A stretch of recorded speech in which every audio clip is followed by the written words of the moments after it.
So Srimad Bhagavatam,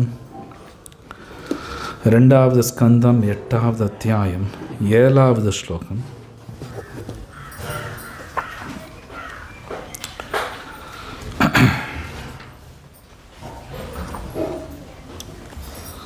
So திருப்பி சொல்லுங்க. ஓம் நமோ பகவதே வாசுதேவாய.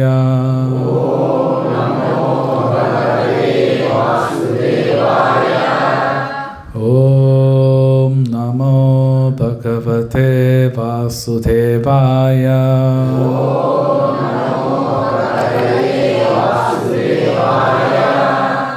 ஓம் நமோ பகவதே வாசுதேவாய.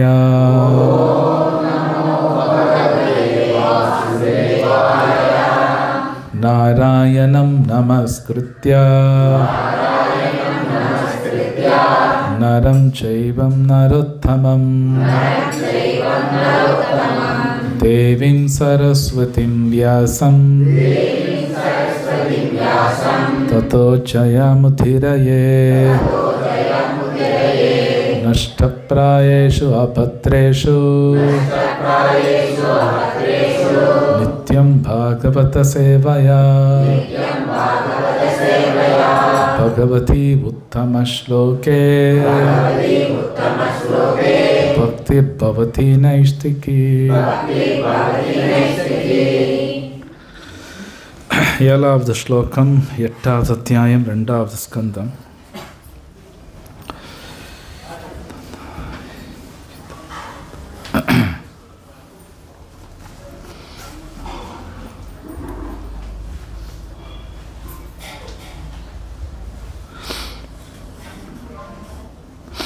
यथा धातु मतो ब्रह्मन् देहारम्भोऽस्य धातुभिः यदृच्छया हेतुना वा भवन्तो जानते यथा. தெய்வத்திரு அபய சனரவிந்த பக்தி வேதாந்த சுவாமி சிலபுருவாக்கி ஜெய. திருப்பி சொல்லுங்க. யத் உள்ளவாறு, அதாவது மத பௌதீகத்தன்மையை கொண்டிராமல் பிரம்மன் கற்றறிந்த பிராமணரே தேக ஜட உடல் ஆரம்ப அதன் ஆரம்பம் அஸ்ய ஜீவராசியின் தாதுபி ஜடத்தால் யத்ருச்சய காரணமற்ற தற்செயலாக ஹேதுனா ஏதோ சில காரணத்தால் வா இரண்டில் ஒன்று பவந்த தாங்கள் ஜானதே தாங்கள் அதை அறிந்திருப்பதைப் போல் யதா எனவே என்னிடம் அறிவிப்பீராக. மொழிபெயர்ப்பு. கற்றறிந்த பிராமணரே, உன்னதமான ஆத்மா ஜட உடலிலிருந்து வேறுபட்டதாகும். அவன் தனது உடலை தற்செயலாக பெறுகிறானா அல்லது ஏதேனும் சில காரணத்தால் பெறுகிறானா? இதை தாங்கள் அறிந்திருப்பதால் அன்புடன் இதை விளக்கியருள வேண்டுகிறேன். பொருளுரை. பக்தர்களுக்கு எடுத்துக்காட்டாக விளங்கிய பரீட்சித்து மகாராஜன் பிரம்மதேவரின் பிரதிநிதியிடமிருந்து சீட பரம்பரையின் மூலமாய் ஸ்ரீமத் பாகவதத்தை கேட்க வேண்டியதன் அவசியத்தை உறுதிப்படுத்தினார். ஸ்ரீமத் பாகவதத்தின் தத்துவ அடிப்படையை நிலைநாட்டுவதிலும் அவர் அதிக ஆவலுடையவராக இருந்தார். ஸ்ரீமத் பாகவதம் பரமபுருஷ பகவானை பற்றிய விஞ்ஞானமாகும். இதனால் ஒரு உறுதியான மாணவனின் மனதில் எழக்கூடிய எல்லா கேள்விகளும் இலக்கிய ஆதாரங்களுடன் தெளிவுபடுத்தப்பட வேண்டும். பக்தி தொண்டில் இடம்பெற்றுள்ள ஒருவன் பகவானின் திவ்யமான நிலையை பற்றியும் ஜீவராசிகளை பற்றியும் தனது ஆன்மீக குருவிடம் விசாரித்து அறியலாம். குணத்தில் பகவானும் ஜீவராசிகளும் ஒத்த தன்மையை உடையவர்கள் என்பது பகவத்கீதையிலிருந்தும் ஸ்ரீமத் பாகவதத்திலிருந்தும் அறியப்படுகிறது. பந்தப்பட்ட நிலையில் உள்ள ஜீவராசி ஜட உடலின் தொடர்ந்த மாற்றத்திற்கு இலக்காகியுள்ளான். இதற்கு காரணம் என்ன? மிகவும் முக்கியமான இவ்விஷயத்தை பற்றி பரீட்சித்து மகாராஜன் விசாரித்தார். இவ்விசாரணை தன் உணர்வு பாதையிலும் பகவானின் பக்தி தொண்டிலும் ஈடுபட்டுள்ள எல்லா பிரிவுகளைச் சேர்ந்த சாதகர்களுக்கும் நன்மை பயப்பதாகும். பரமஜீவனான பகவான் இத்தகைய பௌதிக உடல் மாற்றங்களை ஏற்பதில்லை என்பதை மறைமுகமாக இது உறுதிப்படுத்துகிறது. அவர் பந்தப்பட்ட ஆத்மாக்களைப் போல் அல்லாமல் அவரது உடலுக்கும் அவரது ஆத்மாவுக்கும் இடையில் வேறுபாடற்ற பூரண புருஷர் ஆவார். பகவானுடன் நேரடியாக சகவாசம் கொண்டுள்ள முக்தியடைந்த ஜீவராசிகளும் கூட பகவானுக்கு ஒப்பானவர்கள்தாம். ஸ்ரீ ஸ்ரீ ராதா ஷியாம் சுந்தர் பகவான் கி ஜெய். முக்திக்காக காத்திருக்கும் பந்தப்பட்ட ஆத்மாக்கள் மட்டுமே உடல்களின் மாற்றத்திற்கு உட்பட்டுள்ளனர். இம்முறை எப்படி முதலில் ஆரம்பமானது? ஆன்மீக குருவிடம் தஞ்சமடைந்து இதை பற்றி அவரிடமிருந்து விசாரிக்க வேண்டும். இதுவே பக்தி தொண்டினும் முறையில் முதற்படி. பக்தி தொண்டிலுள்ள எல்லா குற்றங்களிலிருந்தும் விடுவிடுவதற்கு இவ்விசாரணையை இன்றியமையாதது ஆகும். பரீட்சித்து மகாராஜனைப் போல் பக்தி தொண்டில் ஒருவர் நிலைவற்றவராக இருந்தாலும் தன் உணர்வு பெற்ற ஆன்மீக குருவிடம் இவற்றையெல்லாம் ஒருவர் விசாரிக்க வேண்டும். ஆன்மீக குருவும் பக்தர்களால் கேட்கப்படும் இவ்வெல்லா கேள்விகளுக்கும் விடையளிக்கும் வகையில் நன்கு கற்று உணர்ந்தவராக இருக்க வேண்டும். இவ்வாறாக அதிகாரபூர்வமான சாஸ்திரங்களை நன்கு கற்று உணராதவனும் இத்தகைய பொருத்தமான கேள்விகளுக்கு பதிலளிக்க முடியாதவனும் பௌதீக லாபத்திற்காக ஓர் ஆன்மீக குருவைப் போல் நடிக்கக்கூடாது. ஒருவனால் தன் சீடனை விடுவிக்க முடியாதென்றால் அவன் ஓர் ஆன்மீக குருவின் பொறுப்பை ஏற்பது சட்ட விரோதமானது ஆகும்.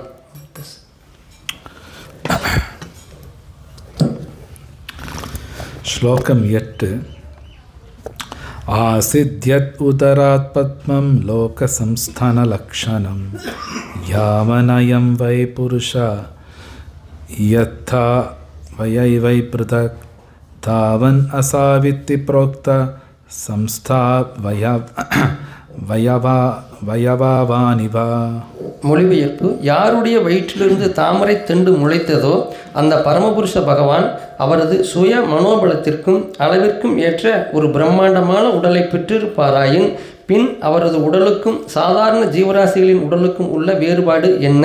பொருளுரை: பகவானின் உன்னதமான உடலை பற்றி அறிந்து கொள்வதற்காக தனது ஆன்மீக குருவிடம் பரீட்சித்து மகாராஜன் புத்திசாலித்தனமான கேள்விகள் கேட்ட விதத்தை ஒருவர் கவனிக்க வேண்டும். யாருடைய மயிர் துவாரங்களிலிருந்து எண்ணற்ற பிரபஞ்சங்கள் உற்பத்தியானதோ அந்த காரோணதகசாயி விஷ்ணுவின் உடலை பகவான் ஏற்றார் என்பது இதற்கு முன் பல இடங்களில் விவரிக்கப்பட்டுள்ளது. கர்ப்போதகசாயி விஷ்ணுவின் உடலிலிருந்து தாமரை தண்டு முளைத்ததாகவும் அத்தண்டினுள் பிரபஞ்சத்தின் கிரகங்கள் அனைத்தும் இருப்பதாகவும் மேலும் அத்தண்டின் உச்சியில் உள்ள தாமரை பூவின் மேல் பிரம்மதேவர் பிறந்தார் என்றும் வர்ணிக்கப்பட்டுள்ளது. ஜட உலக படைப்பில் பரமபுருஷர் பிரம்மாண்டமான ஒரு உடலை மேற்கொள்கிறார். ஜீவராசிகளும் கூட அவற்றின் தேவைக்கேற்ப பெரிய அல்லது சிறிய உடல்களை பெறுகின்றன. உதாரணமாக யானை ஒன்று அதன் தேவைக்கேற்றவாறு பிரம்மாண்டமான ஓர் உடலை பெறுகின்றது. அதை போலவே ஓர் எறும்பும் அதன் தேவைக்கேற்ற உடலை பெறுகின்றது. அதை போலவே பிரபஞ்சங்களை அல்லது ஒரு குறிப்பிட்ட பிரபஞ்சத்தின் கிரகங்களை உள்ளடக்குவதற்காக பிரம்மாண்டமான ஒரு உடலை முழுமுதற் கடவுள் ஏற்கிறார். உடல் பருமனை கொண்டு ஒரு ஜீவராசிக்கும் பகவானுக்கும் உள்ள பேதத்தை கண்டுபிடிக்க முடியாது. எனவே சாதாரண ஜீவராசியின் உடலிலிருந்து வேறுபட்டதாக உள்ள பகவானுடைய உடலின் குறிப்பிட்ட முக்கியத்துவத்தை பொறுத்துதான் விடை அமைகிறது.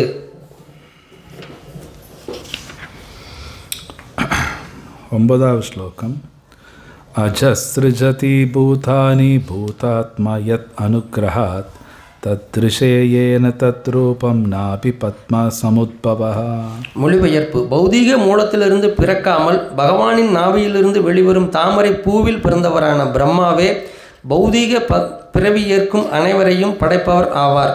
பகவானின் கருணையால் அவரது ரூபத்தை பிரம்மாவால் காண முடிந்தது. பொருளுரை: முதல் ஜீவராசியான பிரம்மா ஒரு பௌதீக தாயின் கருவிலிருந்து பிறக்காததால் அஜ என்று அழைக்கப்படுகிறார். அவர் பகவானின் உடலிலிருந்து விரிவடைந்த தாமரை மலரிலிருந்து நேரடியாக பிறந்தவர் ஆவார். இவ்வாறாக பகவானின் உடலும் பிரம்மாவின் உடலும் ஒரே தன்மையை உடையவையா அல்லது வேறானவையா என்பதை உடனே புரிந்து கொள்ள வேண்டும். ஆனால் ஒரு விஷயம் நிச்சயம்: பிரம்மா பகவானின் கருணையையே முழுமையாக நம்பியிருந்தார். ஏனெனில் அவரது பிறப்பிற்கு பின் பகவானின் கருணையால் கருணையால் மட்டுமே ஜீவராசிகளை அவரால் படைக்க முடிந்தது. பகவானின் திருவுருவத்தையும் அவரால் காண முடிந்தது. பிரம்மாவால் காணப்பட்ட உருவம் பிரம்மாவின் உடையதற்கு ஒத்த தன்மையுடையதா அல்லவா என்பது தடுமாறச் செய்யும் ஒரு கேள்வியாகும். எனவே பரீட்சித்து மகாராஜன் ஸ்ரீல சுகதேவ கோஸ்வாமியிடமிருந்து தெளிவான விடைகளை பெற விரும்பினார். 10வது ஸ்லோகம். சச்சாபி யத்ர புருஷோ விஸ்வஸ்தித்தி உத்பவாப்யயா முக்த்வா த்வமாயம் மாயேஷா சேதி சர்வ குஹாஷயः. மொழிபெயர்ப்பு. எல்லோர் இதயங்களிலும் பரமாத்மாவாக இருப்பவரும் சர்வ சக்திகளுக்கும் இறைவனாக இருந்தும் அவரது பகிரங்க சக்தியால் தொடப்படாதவராக இருப்பவருமான பரமபுருஷரை பற்றியும் தயவு கூர்ந்து விளக்கி அருள வேண்டும். பொருளுரை. பிரம்மாவால் காணப்பட்ட பகவானின் உருவம் சந்தேகமின்றி உன்னதமானதாகத்தான் இருக்க வேண்டும். இல்லையெனில் அவரால் எவ்வாறு படைப்பு சக்தியினால் தொடப்படாமல் அதன் மீது பார்வையை செலுத்த முடியும்? அதே புருஷர் தான் ஒவ்வொரு ஜீவராசியின் இதயத்திலும் சயனித்திருக்கிறார் என்றும் அறியப்படுகிறது. இதற்கும் தகுந்த விளக்கம் தேவைப்படுகிறது. 11. புருஷாவயைர்லோக சபாலாஹ பூர்வகல்பிதாஹ லோகைர் அமுஸ்ய வயவாஹ சப்பாலைரிதி சுஷ்ருமா. மொழிபெயர்ப்பு. கற்றறிந்த பிராமணரே, பிரபஞ்சத்தின் அனைத்து கிரகங்களும் அவற்றின் ஆளுநர்களும் விராட் புருஷரின் பிரம்மாண்டமான உடலின் வெவ்வேறு பாகங்களில் அமைந்திருப்பதாக முன்பு விவரிக்கப்பட்டது. அதை நானும் கேள்விப்பட்டிருக்கிறேன். ஆனால் அவற்றின் உண்மை நிலை என்ன? அதை தயவு கூர்ந்து விளக்கி கூறுவீரா? 12வது ஸ்லோகம். யாவன் கல்போ விகல்போ வா யதா காலோ அனுமீயதே பூதபவ்ய பவச்சப்த ஆயுர்மானம் சயத்சதஹ. மொழிபெயர்ப்பு. மேலும் படைப்பு மற்றும் அழிவு ஆகியவற்றிற்கு இடைப்பட்ட காலம், இரண்டாம் பட்சமான படைப்புகளின் ஆயுள், அத்துடன் கடந்த, நிகழ் மற்றும் எதிர்காலங்களின் தன்மை ஆகியவற்றையும், அது மட்டுமல்லாமல் பிரபஞ்சத்தின் வெவ்வேறு கிரகங்களில் உள்ள தேவர்களையும் மனிதர்களையும் போன்ற ஜீவராசிகளின் ஆயுட்காலத்தையும் கூட தயவு செய்து விளக்க வேண்டுகிறேன். பொருளுரை.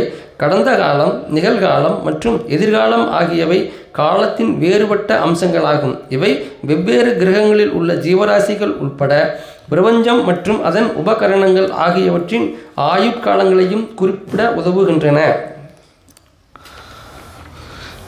13வது ஸ்லோகம். காலஸ்யனுகதிர்யாது லக்ஷதே அன்விப்ரஹத்யபி யாவத்யஹ கர்மகதயோ யாத்ரிஷித்வீபசத்தமா. மொழிபெயர்ப்பு. பிராமணர்களின் புனிதமானவர்களே, ஆயுள் நீண்டும் குறுகியும் உள்ளதன் காரணத்தையும் காலத்தின் ஆரம்பம் மற்றும் அதை தொடர்ந்த செயலின் போக்கு ஆகியவற்றையும் கூட தயவு செய்து விவரிக்க வேண்டும். 14வது ஸ்லோகம். யஸ்மின் கர்ம சமாவாயோ யதா ஏனோபக்ருஹ்யதே குணானாம் குணீனாம் சைவ பரிணாமம் அபிப்சதாம். மொழிபெயர்ப்பு. மேலும் வெவ்வேறு ஜட இயற்கை குணங்களின் அளவிற்கு ஏற்ப உண்டாகும் பலன்கள் எவ்வாறு தேவர்கள் முதற்கொண்டு மிகவும் அற்பமான ஜீவன்கள் வரையிலான வேறுபட்ட ஜீவராசிகளை உயர்வடையவோ அல்லது இழிவடையவோ செய்கின்றன என்பதையும் அன்புடன் விளக்குவீராக. பொருளுரை. ஜட இயற்கை குணங்களில் உள்ள செயல்கள் மிகச் சிறியவையாகவோ அல்லது மிக பெரியவையாகவோ இருந்தாலும் அவற்றின் பிரதிபலன்கள் சேமிக்கப்படுகின்றன. இவ்வாறாக இக்கருமங்களின் செயல் விளைவுகள் அதே விகிதத்தில் வெளிப்படுகின்றன. அவை எப்படி நிகழ்கின்றன, செயல்முறைகள் என்னென்ன, மேலும் எந்த விகிதத்தில் அவை செயற்படுகின்றன ஆகிய விஷயங்களை மிக சிறந்த பிராமணரான சுகதேவ கோஸ்வாமியிடமிருந்து பரீட்சித்து மகாராஜன் விசாரித்தார். சொர்க்கலோக வாசிகளின் வசிப்பிடங்கள் எனப்படும் உயர் கிரகங்களில் உள்ள வாழ்வை நவீன விஞ்ஞானிகள் நினைப்பது போல் விண்வெளி கப்பலின் வலிமையால் அடைய முடியாது. ஆனால் நற்குண செயல்களால் அதை அடையலாம். நாம் இப்பொழுது வாழ்ந்து கொண்டிருக்கும் இக்கிரகத்திலேயும் கூட அதிக செழுமை வாய்ந்த ஒரு நாட்டிற்குள் பிற நாட்டினர் நுழைந்ததும் பல நிபந்தனைகள் விதிக்கப்படுகின்றன. உதாரணமாக, அதிக செழுமையடையாத நாடுகளைச் சேர்ந்த அந்நியர்கள் உள்ளே நுழைவதற்கு பல கட்டுப்பாடுகளை அமெரிக்க அரசாங்கம் விதித்துள்ளது. ஏனெனில் எந்த அந்நியருடனும் தங்கள் செழுமையை பகிர்ந்து கொள்ள அமெரிக்கர்கள் விரும்பவில்லை. அதை போலவே அதிக மதிநுட்பம் வாய்ந்த ஜீவராசிகள் வாழும் மற்ற கிரகங்களிலும் கூட இதே மனநிலைதான் வழக்கத்தில் இருக்கிறது. உயர் கிரகங்களைச் சேர்ந்த உயிர்வாழ சூழ்நிலைகள் நற்குணத்தில் உள்ளவையாகும். மேலும் சந்திரன், சூரியன் மற்றும் சுக்கிரனை போன்ற உயர் கிரகங்களினுள் புக விரும்புபவர்கள் பூரண நற்குணத்தில் இயற்றப்படும் செயல்களால் முழுமையான தகுதியை பெற வேண்டும். பரீட்சித்து மகாராஜனின் விசாரணைகள் இவ்வுலகில் உள்ள ஒருவனை பிரபஞ்சத்தின் மிக உயர்ந்த பிரதேசங்களுக்கு உயர்த்தப்படுவதற்கு தகுதியுள்ளவனாக்கும் நற்குணத்தை அடிப்படையாக கொண்டவையாகும். இவ்வுலகிலும் கூட நல்ல உத்தியோகத்துடன் கூடிய போதுமான தகுதியை பெறவில்லை என்றால் சமூக நிலையில் நல்ல அந்தஸ்தை ஒருவனால் அடைய முடியாது. உயர் நீதிமன்றத்தைச் சேர்ந்த நீதிபதியின் ஆசனத்தில் அமரும் தகுதியை பெறாமல் பலாத்காரமாக அதில் ஒருவனால் அமர முடியாது. அதை போலவே இப்பிறவியில் நற்கருமங்களினால் தகுதியை பெறாமல் உயர் கிரக அமைப்புகளினுள் ஒருவனால் நுழைய முடியாது. ரஜோ மற்றும் தமோ குணங்களின் பழக்கத்திற்கு அடிமையானவர்களால் மின் கருவிகளின் மூலமாக உயர் கிரக அமைப்புகளில் நுழைவதற்கு வாய்ப்பில்லை. பகவத்கீதையின் 9வது அத்தியாயத்தின் 25வது பதத்தின் கூற்றுக்கு இணங்க உயர்ந்த சுரக்கலோகங்களுக்கு உயர்த்தப்படும் தகுதியை பெற முயல்பவர்களால் அங்கு செல்ல முடியும். அதை போலவே பித்ருலோகங்களுக்கு செல்ல முயல்பவர்கள் அங்கு செல்ல முடியும். அவ்வாறே இந்த பூமியில் உள்ள சூழ்நிலைகளை விருத்தியடைய செய்ய முயற்சிப்பவர்களும் அதை செய்யலாம். பகவானுடன் திரும்பிச் செல்வதில் ஈடுபட்டுள்ளவர்களும் அதற்குரிய பலனை அடையலாம். நற்குணத்தில் உள்ள பல்வேறு செயல்களும் அவற்றின் பிரதிபலன்களும் பொதுவாக புண்ணிய கர்மங்கள் எனப்படுகின்றன. 3 வகையான புண்ணிய கர்மங்கள் உள்ளன.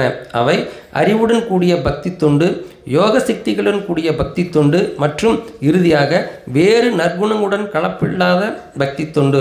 இந்த கலப்பற்ற பக்தி தொண்டு உன்னதமானதாகும். இது பராபக்தி என்று அழைக்கப்படுகிறது. இது மட்டுமே ஒருவரை பகவானின் உன்னதமான ராஜ்யத்திற்கு உயர்த்தக்கூடியது ஆகும். அத்தகைய உன்னத ராஜ்யம் கற்பனையான ஒன்று அல்ல. அது சந்திரன் இருப்பது எவ்வளவு உண்மையோ அவ்வளவு உண்மையாகும். பகவானுடைய ராஜ்யத்தையும் பகவானையும் புரிந்து கொள்ள ஒருவர் உன்னதமான குணங்களை பெற்றிருக்க வேண்டும்.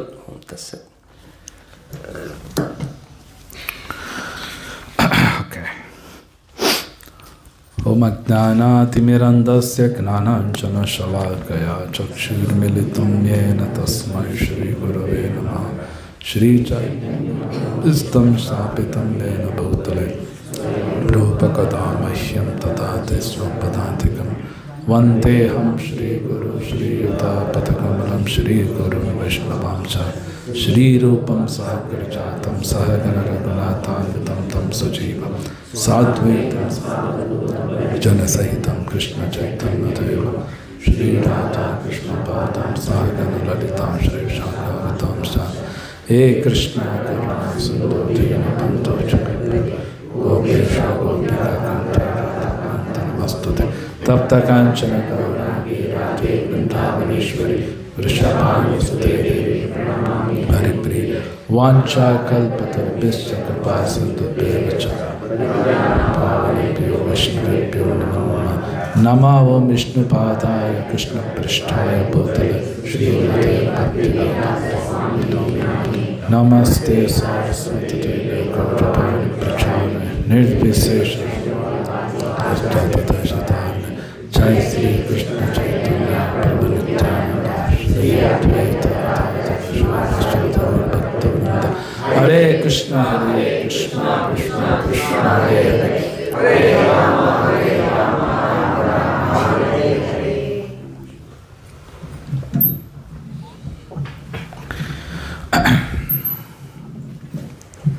Hare Krishna. So, இந்த அத்தியாயம் பூராமே கேள்வியாக தான் இருக்கும். பரீட்சித் மகாராஜோட கேள்விகள். ஈவன் பகவத்கீதையில் கூட கிருஷ்ணா ஒரு குருட்ட போய் கேள்வி கேட்கணும்னு சொல்கிறார். தத்வித்ய பிரணிபாத்தேனா பரிப்பிரஷ்னேன சேவையா, கேள்வி கேட்கணுங்கிறார். ஒன்று அந்த கேள்வி கூட எப்படி இருக்குன்னு கூட சாஸ்திரத்தில் இருக்கு. ஏதோ கேள்வி கேட்கணும்னா சும்மா ஏதோ கேள்வி கேட்குற அர்த்தம் கிடையாது. அதாவது கேள்வி கேட்கணுன்னா என்ன சொல்லுவாங்கன்னா எக்ஸிஸ்டென்ஷியல் ப்ராப்ளம்ஸ் அப்படின்னா இப்போது நமக்கு ப்ராக்டிக்கலாக என்ன பிரச்சனை இருக்கோ அதை சம்மந்தப்பட்டு தான் கேள்வி கேட்கணும். அப்படி தான் சாஸ்திரத்தில் இருக்குது. சும்மா கேள்வி கேட்கணும் ஏதோ கேள்வி கேட்குறது கிடையாது. அப்படி கேட்கவும் கூடாது. ப்ராக்டிக்கலாக எனக்கு என்ன பிரச்சனை இருக்குது பர்சனலாக, அதை சம்மந்தப்பட்ட கேள்வி கேட்கணும். அந்த கேள்வி கூட எப்படி இருக்குன்னா எல்லாருக்கும் பயன் இருக்கும். நம்ம கேட்கக்கூடிய கேள்வி கூட அதுக்கு பதில் எல்லாருக்கும் பயன் கொடுக்கணும். நீங்கள் அர்ஜுனர் கேட்குற கேள்வி பாருங்கள், ரொம்ப நல்லாயிருக்கும், ரொம்ப அழகாக. அவர் கேட்குற கேள்வி பார்த்தீங்கன்னா நம்ம எல்லாருக்கும் இந்த கேள்வி எல்லாம் இருக்குது. உதாரணத்துக்கு ஒரு கேள்வி கேட்குறார், தப்பு செய்யக்கூடாதுன்னு நினைக்கிறேன், தப்பு செய்கிறேன். அது நம்ம எல்லாருக்கும் அந்த பிரச்சனை இருக்குது.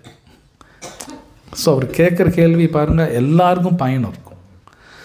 பரீட்சித் மகாராஜ் கூட கேட்குற கேள்வி பார்த்தீங்கன்னா எல்லாருக்கும் அது தெரிஞ்சுக்கணும் கண்டிப்பாக. அவர் பேசிக்காக ஒரு 6 கேள்வி கேட்குறார். சில பிரபுபாதில் அதில் ஒரு கேள்வி ரொம்ப முக்கியம், எல்லாமே முக்கியம், ஒரு கேள்வி ரொம்ப முக்கியம். என்னன்னு சொல்கிறாருன்னா, ஒரு மனுஷன் இறக்கிறதுக்கு முன்னாடி என்ன பண்ணணும், இறக்க போகிறான் அவன் என்ன பண்ணணும் கண்டிப்பாக. ஸோ அது ரொம்ப முக்கியமான கேள்வி. ஏன்னா மரணங்கிறது எல்லோரும் ஃபேஸ் பண்ணி ஆகணும்.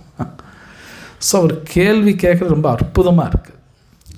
ஸோ இன்றைக்கி பார்த்த எல்லா ஸ்லோகமுமே பரீட்சித் மகாராஜ் கேட்கக்கூடிய கேள்வி. அதில் பார்த்தீங்கன்னா இன்றைக்கி பார்த்த முதல் ஸ்லோகத்திலே அவர் கேட்குறார், ஆத்மாவும் உடலும் வெவ்வேறையா அப்படின்னு கேட்குறார். உண்மையிலே இன்றைக்கும் அட்லீஸ்ட் என்னை வச்சு நான் சொல்கிறேன், ஆத்மா வேறு உடல் வேறுன்னு கிளாஸ் எடுக்கலாம், ஆனால் அது உணர்றது ரொம்ப கஷ்டமாக இருக்குது. ஆத்மா வேறு உடல் வேறுங்க நம்ம அது ரியலைஸ் பண்ணுறது, உணர்றது ரொம்ப கடினம். அது அவர் கேட்குறார், எப்படி இந்த உடல் கிடைக்கிது அப்போ ஆத்மாவுக்கு? இது ரொம்ப முக்கியம்தான். அது ஒரு ஆத்மாவுக்கு இந்த உடல் எப்படி தான் கிடைக்கிது? ஸோ இது கண்டிப்பாக கேட்க வேண்டிய கேள்வி. ஏன்னா சில சமயம் நாமளும் பார்க்குறோம், ஒரே வீட்டில் இருப்போம், மேபி கூட பிறந்தவங்க இருப்பாங்க, சில சமயம் நம்மளை காட்டிலும் அவங்க எல்லா விஷயம் நல்லா பண்ணிகிட்ருப்பாங்க, ஆனால் கூட பிறந்தவங்க தான், ஒரே அப்பா அம்மாவுக்கு தான் பிறந்திருக்கோம். ஏன் அவங்களால நல்லா பண்ண முடியுது, நம்மளால முடியல? சம்டைம்ஸ் நம்மளால நல்லா பண்ண முடியும், அவங்களால பண்ண முடியாது. இதெல்லாம் ரொம்ப முக்கியமான கேள்விகள். எல்லாருமே மனிதர்கள் தான், ஏன் ஒருத்தர் ஒரு மாதிரி இருக்காங்க, ஏன் இந்த மாதிரி உடல் கிடைக்குது? ஸோ இது கண்டிப்பாக தெரிஞ்சுக்கணும்.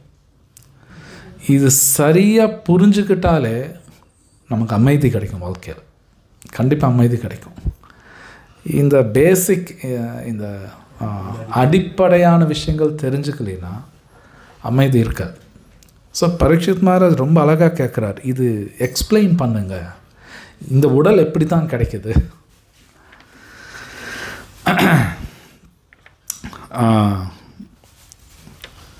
அதுக்கப்புறம் பார்த்தீங்கன்னா பிரம்மா தோன்றி பற்றிலாம் கேட்குறார்.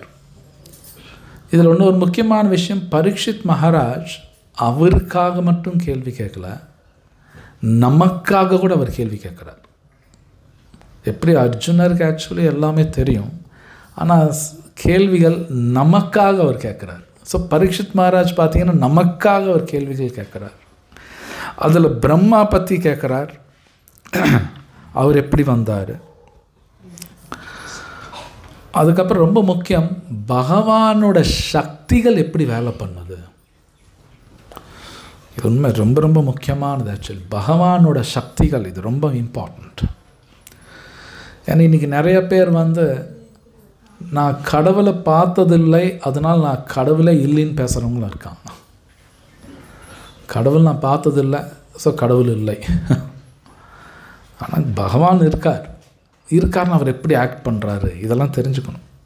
இது பகவத்கீதை கிருஷ்ணரும் பேசுகிறார். பகவான் அவரோட சக்திகள் மூலமாக நிறையா ஒர்க் பண்ணுவார். உதாரணத்துக்கு நம்ம நாட்டு பிரைம் மினிஸ்டர் மோடி, அவர் டெல்லியில் தான் இருப்பார், அங்கே உட்காந்துட்டு ஈரோடே கண்ட்ரோல் பண்ணுவார் முடியும். அவர் இங்கே தான் இதை கண்ட்ரோல் பண்ண அவசியம் இல்லை, அங்கே உட்காந்துட்டு இங்கே கண்ட்ரோல் பண்ணுவாங்க. அப்போ ஒரு மனிதனாலே இது பண்ண முடியுதுன்னா பகவான் என்ன வேணாலும் பண்ணலாம். ஒரு இடத்துல உட்காந்து கம்ப்ளீட்டாக கண்ட்ரோல் பண்ணுவார். அது எப்படி பண்ணுறார் அப்படிங்கிறது கூட வருது. அவர் கேள்வி கேட்குறார், தேவர்கள் பற்றி கேள்வி கேட்குறார் பரீட்சித் மகாராஜ். தேவரெல்லாம் உங்களோட அங்கத்தின் ஒரு பார்ட், உங்களோட அங்கம், அவங்க என்ன, அவங்க எப்படி வேலை பண்ணுறாங்க. ஸோ அந்த பரீட்சித் மகாராஜ் அதுவும் கேட்குறார்.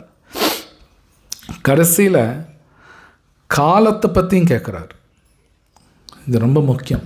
காலம்ங்கிறது ரொம்ப ரொம்ப முக்கியம். இன்றைக்கி யாருமே காலத்தை பற்றி யாரும் பேச மாட்டாங்க. இன்றைக்கி மோஸ்ட்லி பேசுகிறது பார்த்தீங்கன்னா பைசா பற்றி தான் பேசுவாங்க எல்லோரும். நீங்கள் பாருங்கள், ஜனங்க பணம், அவன் எவ்வளோ சம்பாதிச்சா நாம் என்ன பண்ணோம், அவன் எப்படி வீடு வச்சுருக்கான், என் வீடு என்ன, அவன் எத்தனை காரு, அவன் எத்தனை காரு. ஆனால் அதெல்லாம் லோ கிளாஸ் கொஷன். அது கொஷனே கிடையாது. இங்கே பரீட்சித் ரொம்ப அழகாக கேட்குறார், காலத்தை பற்றி கேட்குறார். எப்போ இந்த உலகம் சிருஷ்டியாயிருக்கு, எப்போ இந்த உலகம் அழியும். ஸோ ஒரு முக்கியமான கேள்வி. அதெல்லாம் ரொம்ப முக்கியம். அதுக்கப்புறம் பார்த்தீங்கன்னா கடைசி இன்றைக்கி பார்த்த ஸ்லோகத்தில்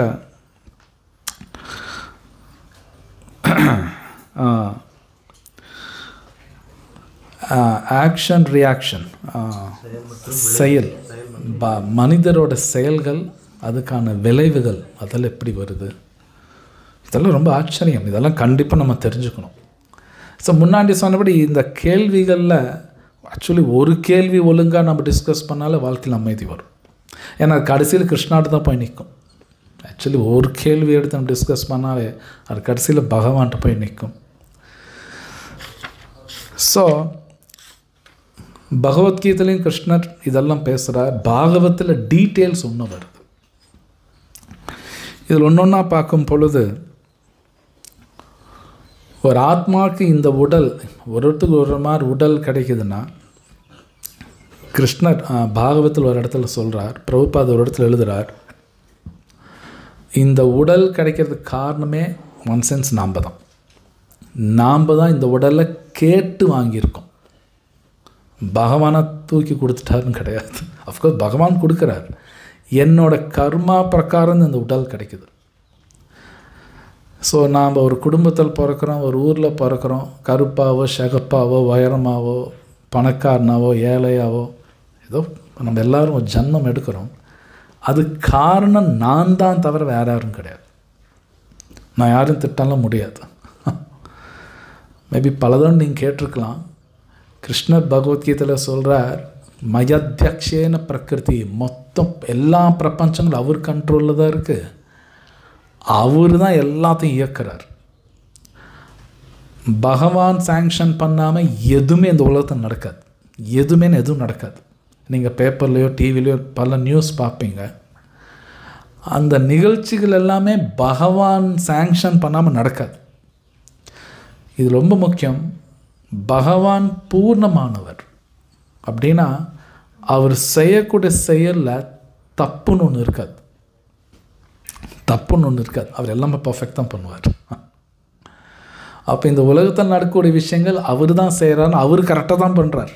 அவர் கரெக்டாக பண்ணுறார் அப்படின்னா ஒருத்தருக்கு வாழ்க்கையில் அடி வாங்கணுன்னு இருக்குன்னா அடி வாங்குவாங்க.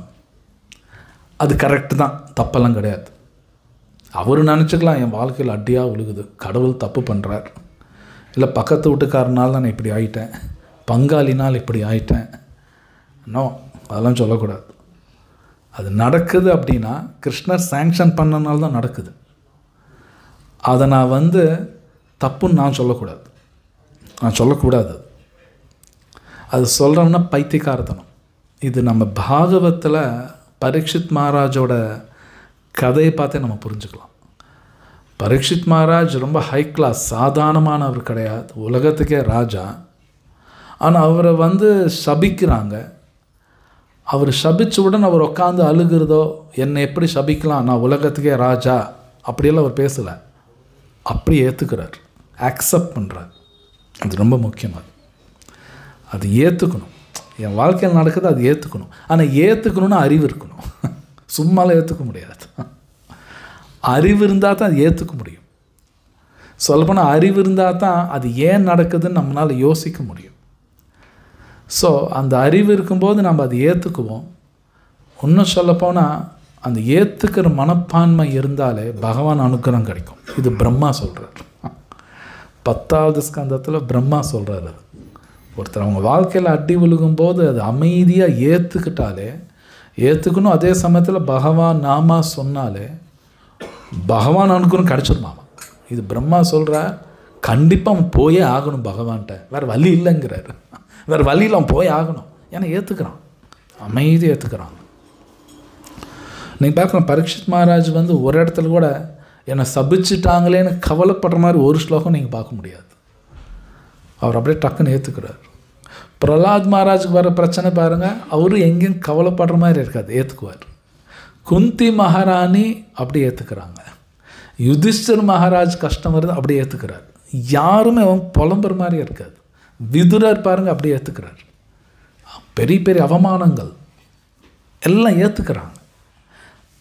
ஏன் எப்படி ஏற்றுக்க முடியும்னா அறிவு இருக்குது அவங்களுக்கு.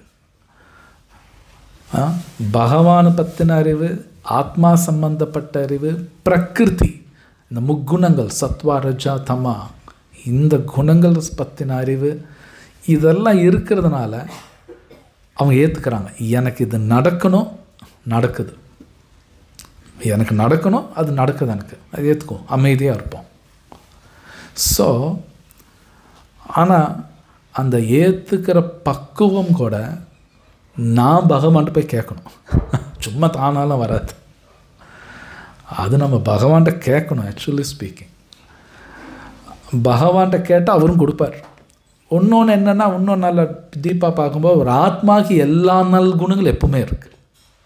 ஆக்சுவலி ஒரு ஆத்மாவுக்கு நல்குணங்கள் எப்பவுமே இருக்கும். இட்ஸ் நாட் த புதுசாக ஒன்று வெளியிலேருந்து வரதெல்லாம் கிடையாது, எல்லாமே இருக்குது.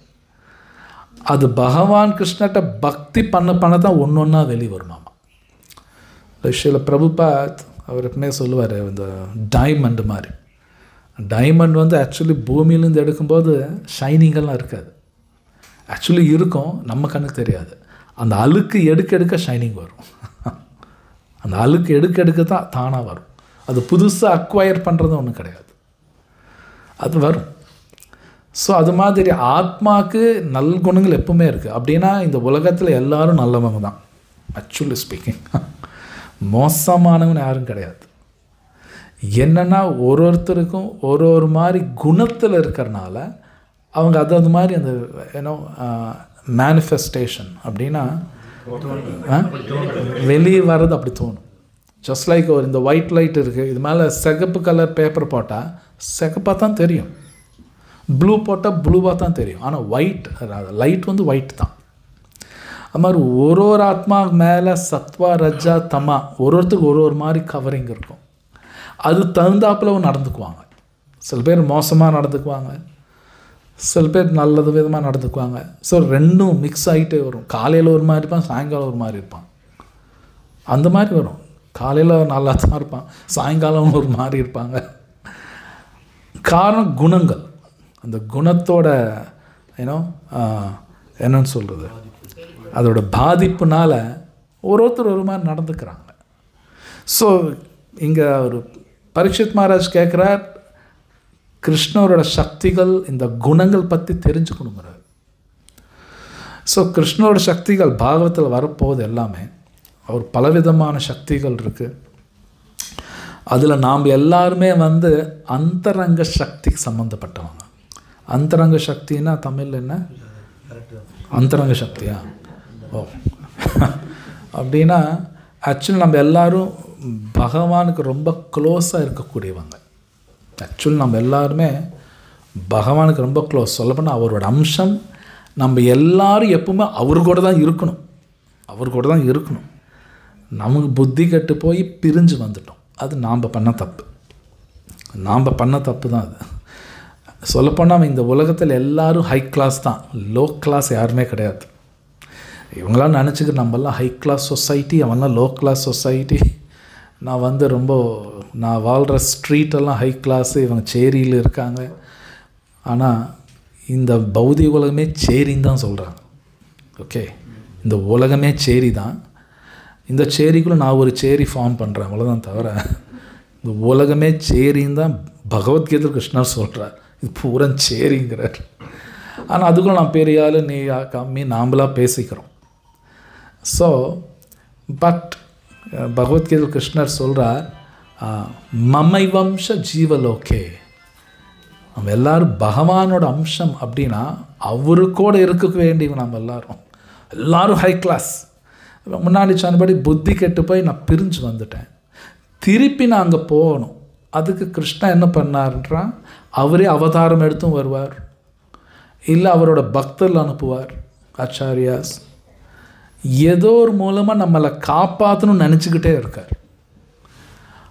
பாகவத்தில் பிரபுபாத ஒரு இடத்துல எழுதுகிறார், நாம் நல்லா இருக்கணும்னு ரொம்ப நினைக்கிறதே பகவான் தான், வேற யாரும் கிடையாது. அதுக்காக தான் பகவான் வந்து பல ஆச்சாரியர்கள் அனுப்புகிறாரு, எத்தனையோ கோவில்கள், எத்தனையோ அனுப்பிட்டே இருப்பார், நமக்கு இன்ஃபர்மேஷன் கொடுக்குறார். ஆனால் நம்ம புத்தி கெட்டு போய் நான் அவர் வேண்டாம் வேண்டாம் வேண்டாம் நான் தான் சொல்கிறேன். நான் வந்து இந்த டெம்பரரி லைஃப் தான் பெருசாக எடுத்துக்கிறோம். தற்காலிகமாக இந்த ஒரு 50 வருஷம் வாழ்வோம், அதுக்குள்ளே நீயா நானா பெரியாளா சும்மா இவங்களா பேசிக்கிறது. ஆனால் பாகவதம் படிக்கும்பொழுது இந்த பரீட்சித் மகாராஜ் கேள்வியில் கேட்குறார், கிரகங்கள் பற்றி கேட்குறார், காலத்தை பற்றி கேட்குறார், எப்போ அழியும் எப்போ கிரியேட் ஆகும் கேட்குறார். அது சரியாக புரிஞ்சுக்கிட்டோம்னா நாம் வந்து நான் ஒரு பெரிய ஆள் அப்படிங்கிற நினைப்பே போயிடும். உண்மையிலே பாகவதம் படித்தோம்னா நாம் வந்து நத்திங்னு கூட தோணும். ஏன்னா இந்த உலகத்தோட மேக்னிட்யூட் அப்படின்னா எவ்வளோ பெருசு, இந்த அளவு எவ்வளோ பெருசு, அதெல்லாம் படித்தா தான் புரியும். ஐ திங்க் முன்னாடி சொல்லியிருப்பேன் இது ஸ்ரீல பிரபுபாஸ்ட தமால் கிருஷ்ண கோஸ்வாமி மகாராஜ் அவரோட ஷீடர் வந்து சில கேள்விகள் கேட்கும் பொழுது அமெரிக்காவில் நடக்குது. ஏன்னா தமால் கிருஷ்ண கோஸ்வாமி மகாராஜ் வந்து அவர் மேலே பல பேருக்கு அவர் மேலே மரியாதை ஜாஸ்தி. பிரபுபா ஷீடர் ரொம்ப மரியாதை ஜாஸ்தி. அவர் எப்பேற்பட்டவர்னா பகவத்கீதா இந்த புஸ்தகங்கள்லாம் வந்து ஜஸ்ட் லைக் தட் போய் விற்றுட்டு வந்துடுவார். ரொம்ப புத்திசாலி அவர். அவருக்கே தோணுச்சு, ஒரு மாதிரி அகங்காரம் அவருக்கே வந்துருச்சு, நம்ம பெரிய ஆளாட்டிருக்கு. அப்போ சில பிரபுபாட்ட பேசும்போது பிரபுபா ஒரு விஷயம் சொல்கிறார், இந்த உலகம் ரொம்ப ரொம்ப பெருசு, இந்த உலகத்துக்கு முன்னாடி நம்ம பூமி ரொம்ப சின்னது. இப்போ இன்டர்நெட்டில் கூட சில பிக்சர்ஸ் வருது, பிரபஞ்சம் காட்டி பூமி வந்து துளூண்டு ஒரு சின்ன புள்ளியாட்டு காட்டுவாங்க. பூமி ரொம்ப சின்னது. ஆனால் இந்த பூமியில் அமெரிக்கா ரொம்ப பெருசாக இருக்கும். அமெரிக்கா பெரிய நாடு. அந்த பூமி கம்பேர் பண்ணால் அமெரிக்கா சின்னது தான், ஆனால் அமெரிக்கா பார்த்திங்கன்னா அது பெருசாக இருக்கும். அமெரிக்காவில் பார்த்திங்கன்னா லாஸ் ஏஞ்சல்ஸும் ரொம்ப சின்னது. அமெரிக்கா ரொம்ப பெருசு, ஆனால் லாஸ் ஏஞ்சல்ஸ் அது ஒரு சின்ன ஊர் மாதிரி தான். ஆனால் அந்த லாஸ் ஏஞ்சல்ஸ் பார்த்திங்கன்னா பெரிய ஊர். அவர் சொல்கிற அதில் ஒரு ஆள் தம்மால் கிருஷ்ணான்னு சொல்லிட்டு பெரிய ஆள் நினச்சிக்கிறாங்க. ஆக்சுவலி நம்ம நத்திங். இந்த உலகத்தை கம்பேர் பண்ண நம்மள ஒன்றுமே கிடையாது. ஆனால் ஒரு மாதிரி அகங்காரம், நம்மளாம் பெரிய ஆள், எனக்கு கோடி இத்தனை கோடி பேலன்ஸ் இருக்குது, உலகமே என்னை மதிக்குது, இது எல்லாமே இவங்களாம் நினச்சிக்கிறது. உலகம்லாம் நம்மளை யாரும் மதிக்காது. நல்லா உட்காந்து யோசித்து பார்த்தா யாரும் மதிக்கல மாட்டாங்க.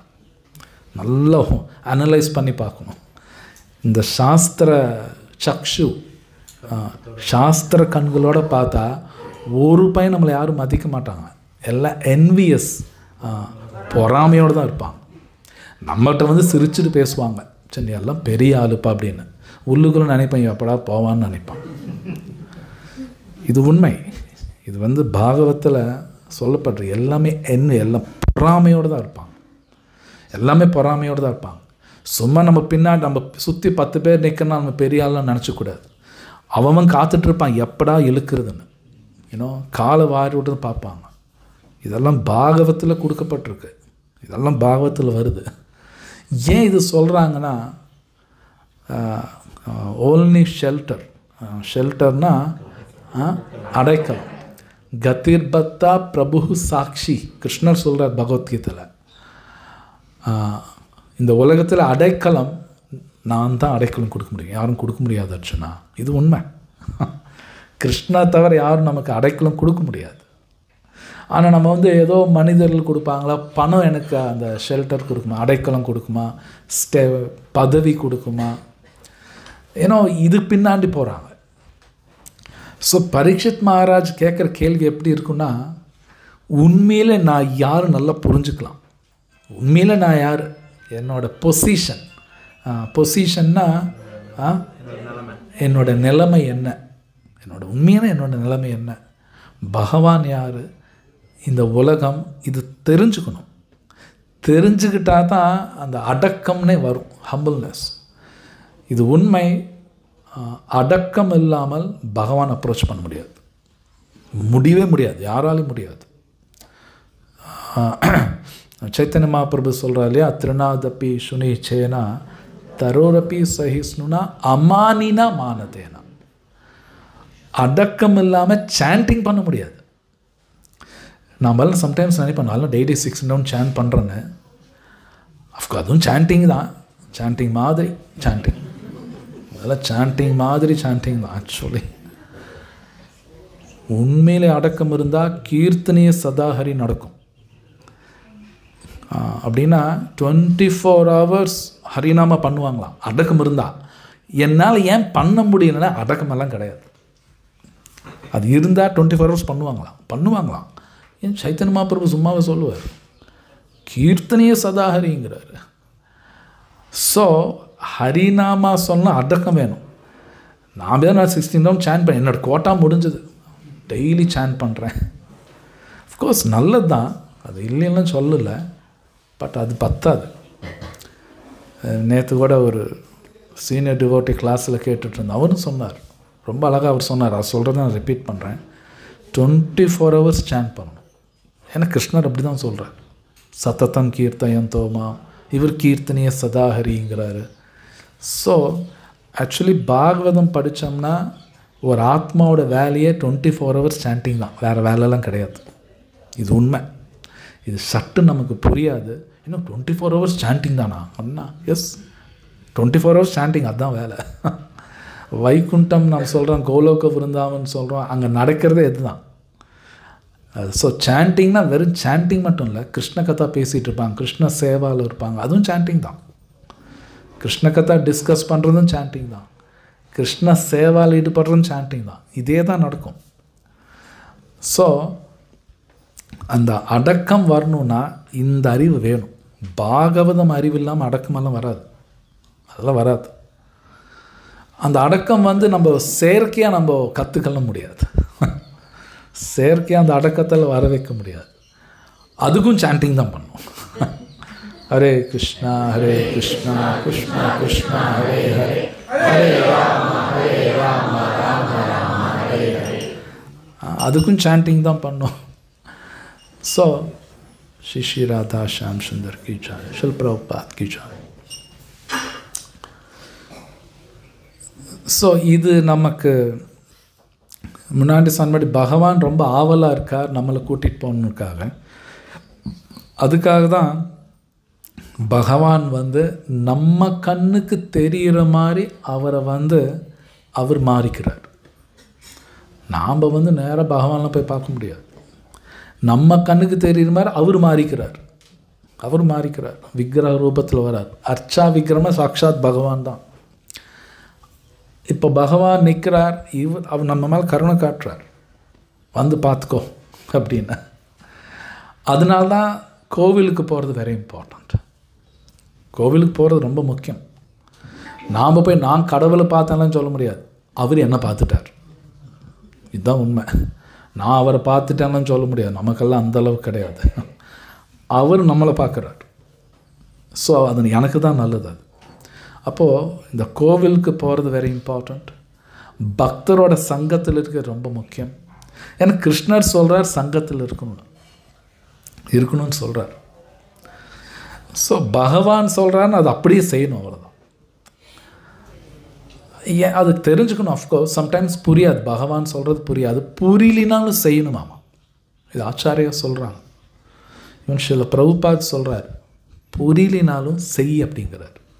செய், அது செய்ய செய்ய வரும், பகவான் அனுக்கிரகம் அது. ஸோ ஆக்சுவலி சைத்தன்ய மகாபிரபு நம்ம இந்த கலியுகத்தில் சைத்தன்ய மகாபிரபு வந்திருக்கார். ஸோ நம்ம ரொம்ப லக்கின்னு கூட சொல்லுவாங்க, பாகவத்திலையும் சொல்லப்பட்டிருக்கு. உண்மையில் நம்ம எல்லோரும் ரொம்ப ரொம்ப அதிர்ஷ்டசாலிகள். சைத்தன்ய மகாபிரபு கருணையில் தான் பாகவதமே நமக்கு புரியும், எல்லாம் புரியாது. நான் உட்காந்து படித்தெல்லாம் புரிஞ்சுக்க முடியாது. அதுக்கு படிக்கக்கூடாதுன்னு அர்த்தம் இல்லை, கண்டிப்பாக படிக்கணும். சைத்தன்ய மகாபிரபு கருணையில் தான் பரீட்சித் மகாராஜ் கேட்ட கேள்விக்கான பதில்கள் நமக்கு உள்ளே போகும், இல்லை போகாது. ஸோ அவர் கேட்ட கேள்வியெல்லாம் ரொம்ப ஹை கிளாஸ் கொஷின்ஸ். இதெல்லாம் யாருமே ஸ்கூலில் பேச மாட்டாங்க. ஸ்கூலில் இதெல்லாம் யாரும் பேசுறதில்ல. ஆனால் கண்டிப்பாக நம்ம தெரிஞ்சுக்கணும். ஸோ அதில் கடைசி 14வது ஸ்லோகத்தில் ரொம்ப அழகாக அவரும் கேட்குறார். ஏன்னா எந்த மாதிரி செயல்கள் ஒரு ஆத்மாவை உயர்நிலைக்கு கூட்டிகிட்டு போகுது, கீழ்நிலைக்கு கூட்டிகிட்டு போகுது, இதெல்லாம் தெரிஞ்சுக்கணும். கண்டிப்பாக தெரிஞ்சுக்கணும். இன்னொரு வெரி இம்பார்ட்டண்ட், மோஸ்ட்லி இன்றைக்கி நிறைய பேர் பேசுகிறாங்க, எல்லாரும் ஒன்றுன்னு பேசுகிறாங்க. இன்றைக்கி உங்களுக்கும் தெரியும், ஆத்ம ரீதியாக தான் எல்லோரும் ஒன்று, தவிர உடல் ரீதியாக ஒன்றும் கிடையாது. அதெல்லாம் ஒன்றும் கிடையாது, சும்மா பேசலாம். அந்த பேசுகிறாங்களே சில பேர் எல்லோரும் ஒன்றுன்னு, அவங்க வீட்டில் வேலைக்காரனை கண்டுபடி நடத்துவான். எங்கே கூட்டிகிட்டு போய் அவன் பெட்ரூமில் உட்கார வைக்க சொல்லுங்க பார்க்கலாம். கூட்டிகிட்டு போக மாட்டாங்க. நீ என் பெட்ரூமில் போய் படுத்துக்கோ, என் வீடு நீ வச்சுக்கோ, அதெல்லாம் சொல்ல மாட்டாங்க. இதெல்லாம் சும்மா வெளியில் பேசுகிறது. எல்லோரும் ஒன்று, கிளியராக வேதம் சொல்கிறது. ஆத்ம ரீதி எல்லோரும் ஒன்று தான், உடல் ரீதி வரும்போது வெவ்வேறு. ஸோ சைத்தன்ய மகாபிரபு அனுகிரகம் எல்லாரும் யாராக இருந்தாலும் சரி, ஹரிநாமா சொன்னால் ஹை கிளாஸ் ஆயிடுவாங்க. ஹை கிளாஸ் தான், அந்த ரியல் பொசிஷன் போயிடுவாங்க. அது சைத்தன்ய மகாபிரபு பெரிய அனுகிரகம். ஜஸ்ட் ஹரிநாமா, ஹரே கிருஷ்ணா கிருஷ்ணா கிருஷ்ணா ஹரே ஹரே, ஹரே ராமா ராம ராம ஹரே ஹரே. இந்த ஹரே கிருஷ்ணா மகாமந்திர சொல்லும் பொழுது எல்லா விதமான மனிதருக்குள்ளேயும் கோஆப்ரேஷன் வந்துடும். ஒத்துமையா, கோஆப்ரேஷன், ஒத்துழைப்பு. கோஆப்ரேஷன் இன்னைக்கு இல்லை, இன்னைக்கு காம்படிஷன் தான் இருக்குது. அங்கே தான் பிரச்சனை வருது. ஹரே கிருஷ்ணா சொல்ல கோஆப்ரேஷன் வரும், காம்படிஷன் போயிடும். காம்படிஷன் வந்தாலே பொறாமை வந்துடும். ஆப்வியஸ்லி காம்படிஷன் வந்தாலே பொறாமை வரும், ஒருத்தர் சண்டை வரும், பிடிக்காது. ஆனால் சைத்தன்ய மகாபிரபு கொடுத்த ஹரிநாமா சொல்ல கோஆப்ரேஷன் வரும். கோஆப்ரேஷன் சும்மா கிடையாது, நமக்குள்ள மட்டும் கோஆப்ரேஷன் கிடையாது, நமக்கும் தேவர்களுக்கும் உள்ள கோஆப்ரேஷன் இருக்கும், பகவான் நம்ம கோஆப்ரேஷன் இருக்கும், நமக்கும் இந்த நேச்சர், இயற்கை, கடல், அப்புறம் ஆறு, பலவிதமான மரங்கள், எல்லாத்துக்கும் கோஆப்ரேஷன் இருக்குது. இதெல்லாம் உண்மை, பொய் கிடையாது. கோஆப்ரேஷன் இருக்கும். இன்றைக்கி பாருங்கள், விவசாயம் எல்லோரும் பண்ணுறாங்க, ஆனால் சரியாக ப்ரொடக்ஷன் இருக்கிறது இல்லை. மழைகள் கண்டபடி பெய்யுது அப்படின்னா நமக்கும் அதுக்கு கோஆப்ரேஷன்லேன்னு அர்த்தம். கோஆப்ரேஷன் இல்லை. கோஆப்ரேஷன் இருந்துன்னா பர்ஃபெக்டாக நடக்கும். மழைகள் கரெக்டாக பெய்யும், பூமி கரெக்டாக நமக்கு என்ன தேவை எல்லாமே கொடுக்கும், எல்லாருமே கரெக்டாக இருப்பாங்க. இப்போ ஏன் இல்லைன்னா கோஆப்ரேஷன் கிடையாது. காம்படிஷன் இருக்குது. எல்லோரும் சண்டை போட்டுக்கிறாங்க, நீயா நானான்னு சண்டை போட்டுக்கிறாங்க. கடைசியில் ரெண்டுமே வேஸ்ட்டு தான் actually speaking. So Parikshit Maharaj கேட்குற கேள்வி ரொம்ப அற்புதம். அது நல்லா புரிஞ்சுக்கிட்டோம்னா எல்லா விதமான ஜனங்களோடையும் கோஆப்ரேட் பண்ணலாம். எல்லா விதமான ஜனங்கள், எனக்கு இவங்களுக்கு பிடிக்காது பிடிக்கும்னு கிடையாது, எல்லாருக்கூடையும் கோஆப்ரேட் பண்ணலாம். இது சைத்தன்ய சரித்தாமிருதம் படிச்சிங்கன்னா வரும். மனுஷனுக்கும் மிருகத்துக்குள்ளே நல்ல கோஆப்ரேஷன் இருக்குது. சிவானந்தா சேனா பார்த்தீங்கன்னா ஒரு நாய்க்கே முக்தி கொடுக்க முடிஞ்சது அவரால். ஒரு நாய் அவர் கூட இருந்ததுனால நாய்க்கு முக்தி கிடச்சது. சைத்தன்ய சரித்தாமிருதத்தில் வரும். ஜாரிகண்டால சைத்தன்ய மகாபிரபு போகும்பொழுது சிங்கமும் மானும் பக்கத்து பேர் உட்காந்து ஹரிநாம சொல்லும். ஒன்றுக்கு ஒன்று. சிங்கம் உட்காந்துருக்கும், மான் மடியில் படுத்துக்கும். எப்படி கோஆப்ரேஷன் பாரு, நம்ம நினச்சே பார்க்க முடியாது. ஸோ இந்த ஹரே கிருஷ்ணா மகாமந்திரா சொல்லும் பொழுது தான் கோஆப்ரேஷன் வரும், அது சந்தோஷம் கொடுக்கும். சொல்லலைன்னா காம்படிஷன் தான் இருக்கும். ஸோ இது சைத்தன்ய மகாபிரபு கொடுத்த பெரிய வரப்பிரசாதம். இது மறுபடியும் கிடைக்காது. இந்த கலியுகத்தோடு சரி, இது மறுபடியும் எப்போ வரும்னு தெரியாது.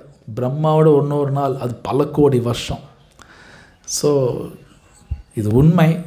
சைத்தன்ய மகாபிரபு கருணை. இதே ஜென்மத்தில் கிருஷ்ணர் என்ன சொல்கிறாரோ நம்மளால் பர்ஃபெக்டாக கடைபிடிக்க முடியும். இவந்தோ கிருஷ்ணா பகுனாம் ஜென்மனாம் அந்தேன்னு சொல்லியிருக்கார். பல கோடி ஜென்மங்களாக சொன்னாலும் இதே ஜென்மத்தில் பண்ண முடியும். ஆனால் அதுக்கு ரொம்ப சீரியஸாக ஹரிநாமா சொல்லணும், சொல்லிக்கிட்டே தான் இருக்கணும். சீரியஸாக சொல்லிக்கிட்டே இருக்கணும், எப்பவுமே சொல்லிக்கிட்டு இருக்கணும். அந்த முடிவு எடுத்துட்டோம்னா நோ டவுட் சந்தோஷமாக இருப்போம். இவர் கேட்ட கேள்விக்கு பதில் வரும். சுகதேவ் கோஸ்வாமி பேச போகிறார், அது நமக்கு நல்லா புரியும், உள் வாங்கிக்க முடியும். ஸோ உள் வாங்கணுமே கடைசியில் என்ன செய்யணும்னா ஹரே கிருஷ்ணா தான் சொல்லுவோம். ஃபைனலாக ஹரே கிருஷ்ணா தான். ஸோ சில பாயிண்ட்ஸை இதை பற்றி நான் இப்போ நான் டிஸ்கஸ் பண்ணேன் உங்களோட. ஏதாவது கேள்வி தான் கேளுங்க. ஹரே கிருஷ்ணா. ஹரே கிருஷ்ணா பிரபுஜி. இந்த 10வது ஸ்லோகத்திலேங்க பிரம்மாவால் காணப்பட்ட பகவானின் உருவம் சந்தேகமின்றி உன்னதமானதாகத்தான் இருக்க வேண்டும், இல்லையெனில் அவர் எவ்வாறு படைப்பு சக்தியினால் தொடப்படாமல் அதன் மீது பார்வையை செலுத்த முடியும்? அதை கொஞ்சம் எக்ஸ்பிளனேஷன் இருங்க. 10வது பொருளுரை. படைப்பு சக்தியினால் தொடப்படாமல் அதன் மீது பார்வையை செலுத்த முடியும். Bhagavan is not affected by the material nature condition.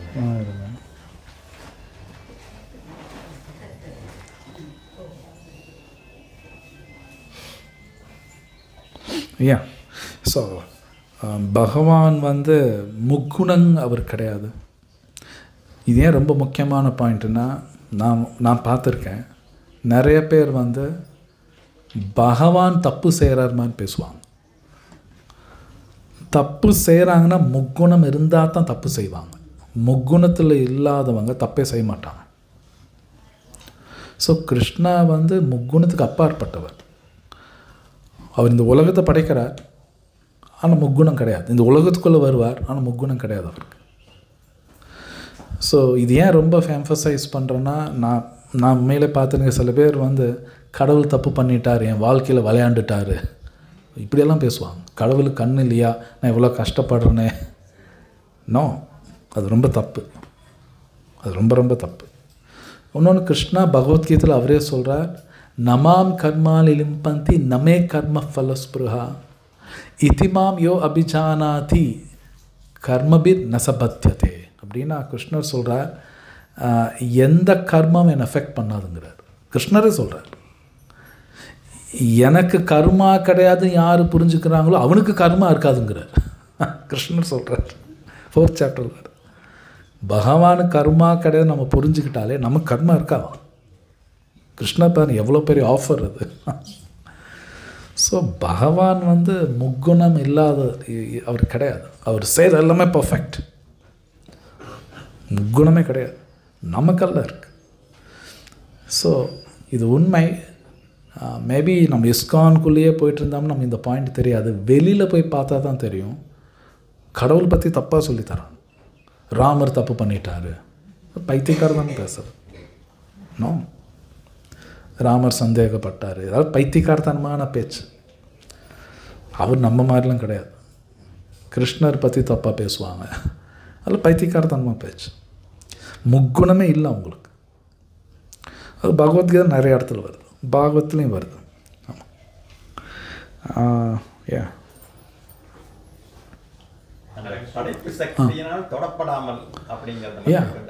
ஏன்னா அது சக்தி. சிம்பிளாக சொல்லணுன்னா, கிருஷ்ணா இந்த உலகத்தை படைக்கிறார், ஆனால் படைக்கும்போது ஜஸ்ட்டு கண்ணால் பார்த்து எல்லா உயிர்வாலையும் வர வைக்கிறார். அவர் தொடவே இல்லை. பிரதானான்னு வரும், நீங்கள் பாகவதம் படித்த பிரதானா மகத்தத்துவா அதெல்லாம் வரும்.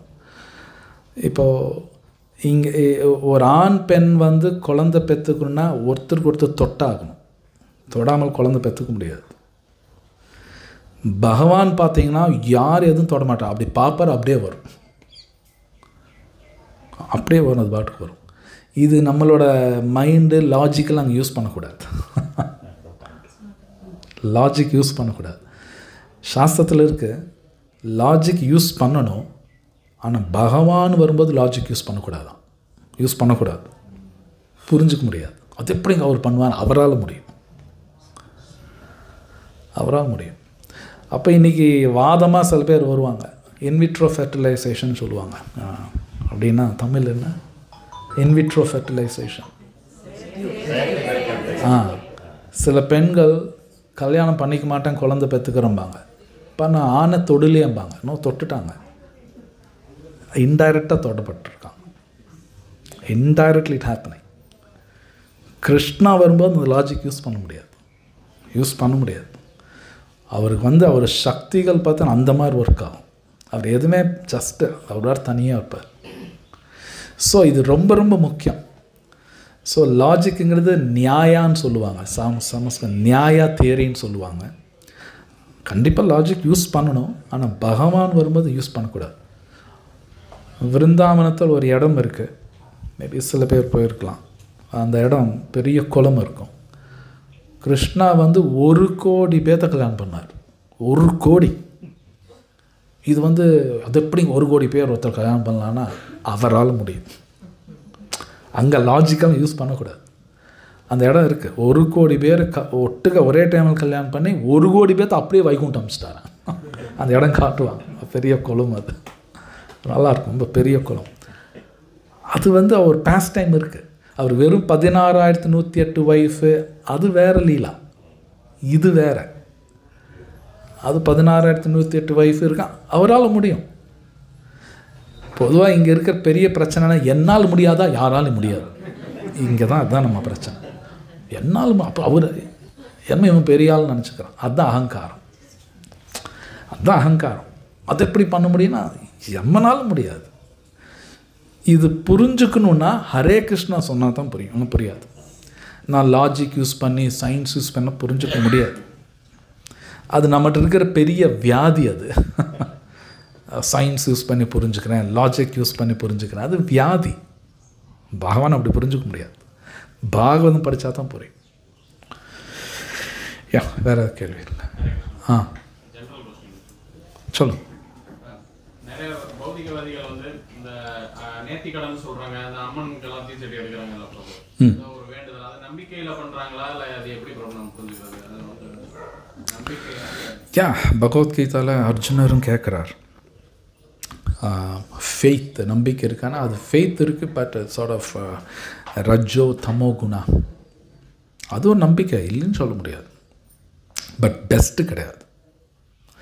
அவங்க தேவர் மேலே ஒரு நம்பிக்கை வச்சுருக்காங்க, அது ஒரு நம்பிக்கை தான், பட் அது அவங்கள காப்பாற்றாது. அதுவும் கிருஷ்ணர் பகவத்கீதை சொல்கிறார், அந்தவந்த் ஃபலம் தேஷாம் தத் பவதி அல்பமேதஷாம்ங்கிறார். அந்தவந்த் அப்படின்னா ஒரு நம்பிக்கையில் ஏதோ போகிறாங்க, அதுக்கு ஒரு பலன் கிடைக்கும், ஆனால் அந்த பலன் போயிடுமாமா, அது இருக்காதுன்னு கிருஷ்ணர் சொல்கிறார். பகவத்கீதையில் இருக்கு.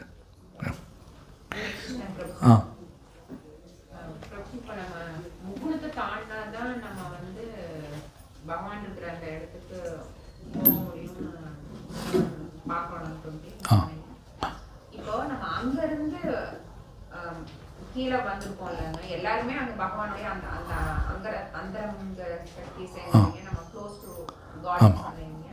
அப்ப அங்க இருந்து அங்க எல்லாருமே சர்வன்ட்டா எல்லாரும் ஒரே மாதிரி தானே ட்ரீட் பண்ணி மாதிரி எல்லாரும் ஒரே மாதிரி தானே இருந்திருப்பாங்க. அங்க எதை பார்த்து நம்ம இங்க கீழே வர அளவுக்கு அங்க என்னன்னு நமக்கு இது எனக்கு இந்த கேள்வி பல தடவை கேட்டிருக்காங்க. இதுக்கு வந்து பதில்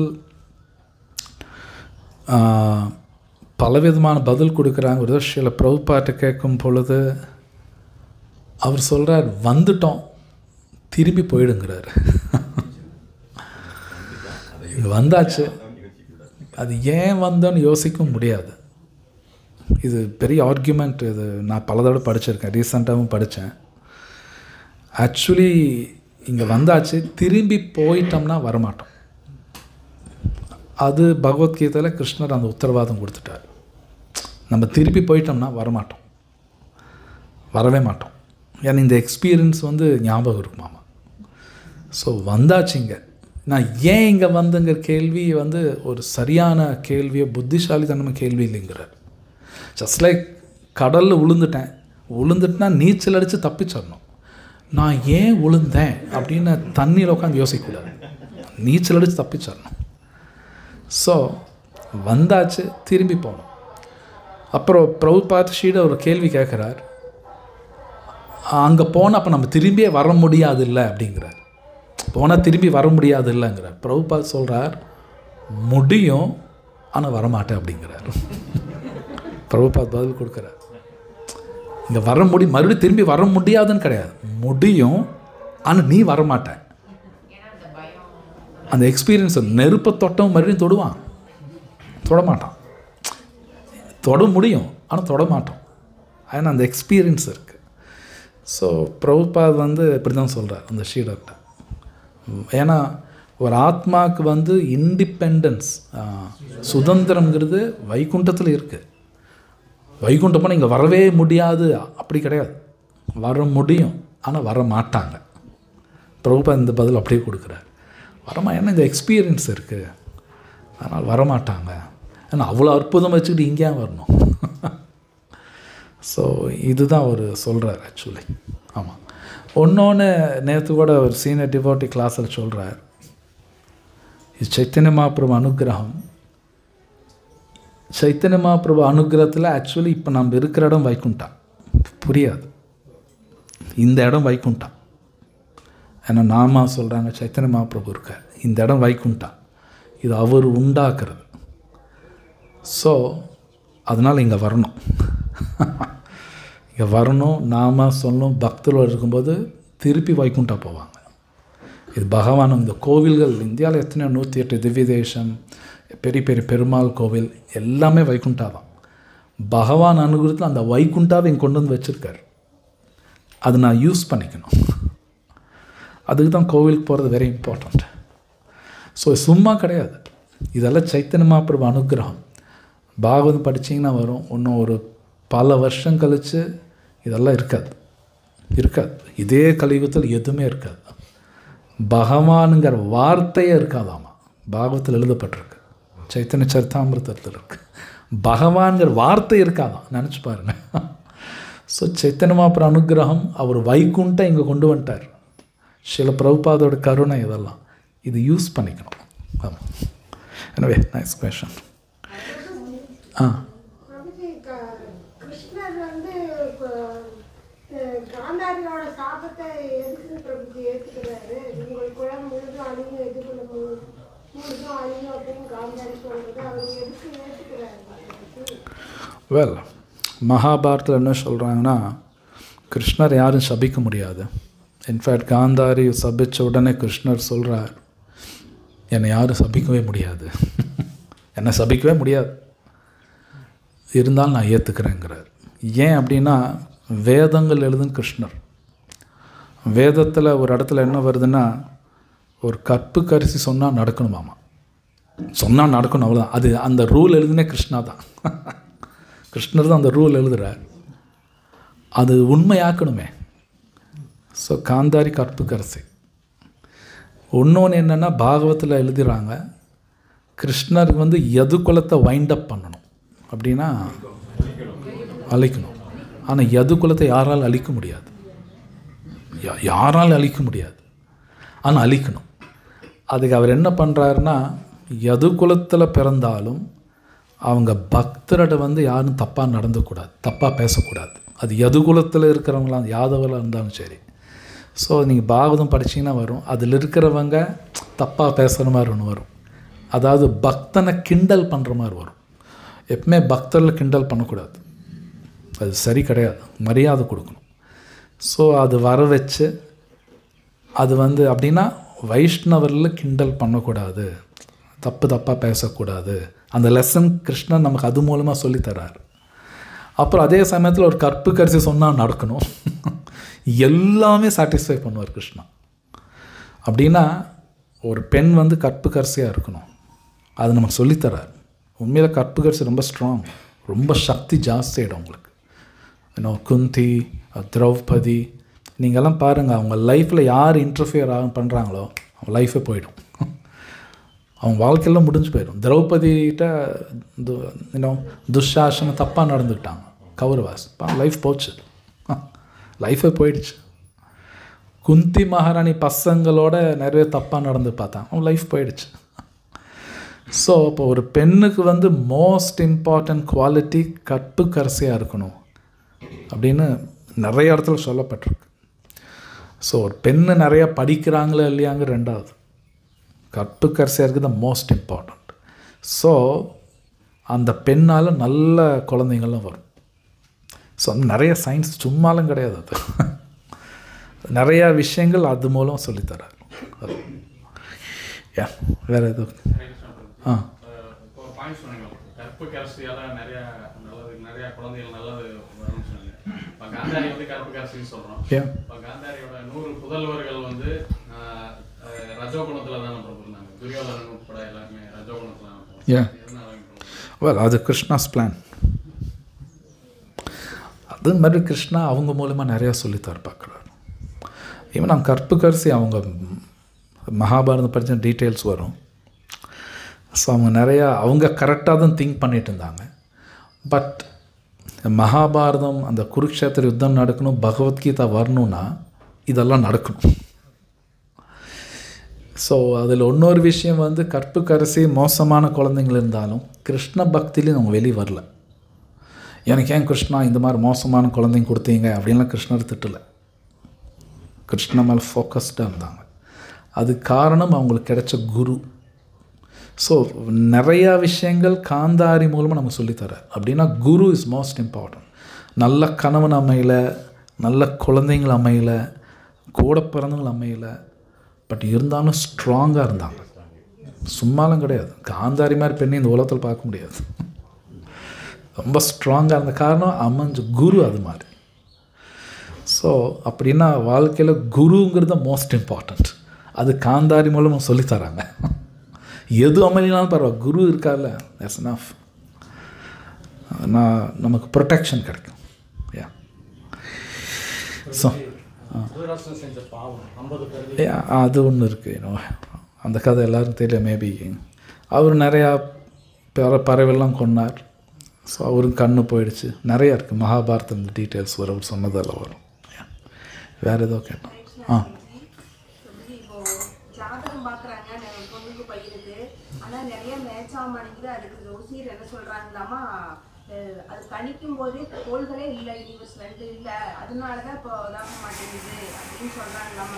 அது என்ன புரியல லாஸ்ட் டைம் கோள்களே இல்லை, என்ன கோள்கள் அப்படின்னா பிளான்ஸ் நெப்டியூன் ப்ளூட்டோலாம் இப்போ இல்லைன்னு. ஓகே, அந்த மாதிரி அது ஏதோ கோள்களே சரி இல்லை கணிக்கும் போது அப்படி. ஆனால் இப்போல்லாம் மேட்ச் பண்ணுறாங்க. அதனால இப்போல்லாம் பொறுத்த வர மாட்டேங்குது. அது பண்ணியிருந்தாங்கன்னா தான் அவங்களோட உண்மையான இது தெரியும் அப்படிங்கிறாங்க. அது உண்மையான எனக்கு அதை பற்றி அவ்வளோ தெரியாது. சரி, 24 hours சேண்டிங் சொன்னீங்க. பாவம் படிக்கிறதும் கீர்த்தனம் பண்ணுறதும் சேவை செய்கிறதும் எல்லாமே சேண்டிங்கில் தான் வச்சுருக்காங்க. இப்போ மாயா பொருளில் மொத்தம் 24 hours கீர்த்தனம் பண்ணிகிட்டே இருக்கிறாங்க. அவங்கள தனிப்பட்ட முறையிலையும் சேண்டிங் பண்ணுறாங்க. எஸ், பண்ணுறோம். 24 hours சேண்டிங் தான் அங்கே ஷிஃப்ட் பேசிஸ்லாம் போகும். ஒருத்தரே பண்ண முடியாது. ஃபியூ ஹவர்ஸ் ஒருத்தர் பண்ணுவாங்க. அது போக தனியாக 16 hours சேண்ட் பண்ணுவாங்க. நீங்கள் சொன்னீங்க பாகவம் படிக்கிறதுனாலுமே 24 மணி நேரம் பாகவம் படிக்கிறதுனாலுமே அதுவும் சாண்டிங் தான் வரும்னு சொன்னீங்க. அதுவும் சாண்டிங் தான். இருந்தாலும் சாண்டிங் தனியாக பண்ணணும். ஏன்னா ஆச்சாரியை கொடுத்துட்டார் 16 rounds மினிமம். அது எனக்காக நான் பண்ணுவேன். அப்புறம் பாகவதம் படிப்போம், கிளாஸ் எடுப்போம். அதுவும் சாண்டிங் தான். எல்லாமே சாண்டிங்கில் தான் வரும். பூஜை பண்ணும்போது கூட கீர்த்தன் பண்ணுறோம். கீர்த்தன் அதுவும் விதமாக சாண்டிங். ஸோ அது இருக்குது, பண்ணி ஆகணும். எஸ், தனியாக எனக்கு நான் சாண்ட் பண்ணணும். ஆச்சாரியை கொடுத்துட்டாங்க. ஆமாம். ஒன்று ஜென்ரலி இப்போது நிறைய பேர் ஜாதகம் பார்த்துட்டு இருப்பாங்க. பகவத்கீதையில் ஸ்லோகா இருக்குது, 5th chapter, சர்வலோக மகேஸ்வரம் அப்படிங்கிறார் கிருஷ்ணா. அந்த வார்த்தை யூஸ் பண்ணுறார். எல்லா லோகத்துக்கும் அதிபதி கிருஷ்ணா. பிரபுபாத் சொல்லியிருக்கார், சிம்பிளி சாண்ட் பண்ணு. பகவத்கீதா பாகவதம் படிச்சுட்டு இருந்தா கிருஷ்ணாவுக்கு தெரியும் எல்லாமே. கிருஷ்ணாவுக்கு எல்லாமே தெரியும். ஒன்று மேபி அதை நீங்கள் படித்து பாகவத்தில் வராது. இப்போ உலகத்தில் இருக்க ஜோஷியர்கள்னால 100% பர்ஃபெக்டாக கணிக்க முடியாது. அவங்களுக்கு சாபம் இருக்குது. அது இந்த கலியுகத்தில் ஜாதகம் பார்க்கணும் ஒரு சாபம் இருக்குது. அவனால் பர்ஃபெக்டாக கணிக்க முடியாது. அதனால தான் கிருஷ்ணா சொல்கிறார், மாமேக்கம் சரணம் பிரஜா, நாமா சொல்லு. அதுக்காக ஜாதகம் பார்க்கக்கூடாது பொய்ன்னு நான் சொல்ல வரல. அது இருக்குது, பர்ஃபெக்டாக கணிக்க முடியாது. That's most important, chanting. Chanting பண்ணும்போது பகவான் அனுகிரகத்தில் எது நடக்கும். ஸோ வேறு ஏதாவது கேள்வி இருக்கா? வேறு questions? ग्रंथराज श्रीमद् भागवतम की जय, श्रील प्रभुपाद की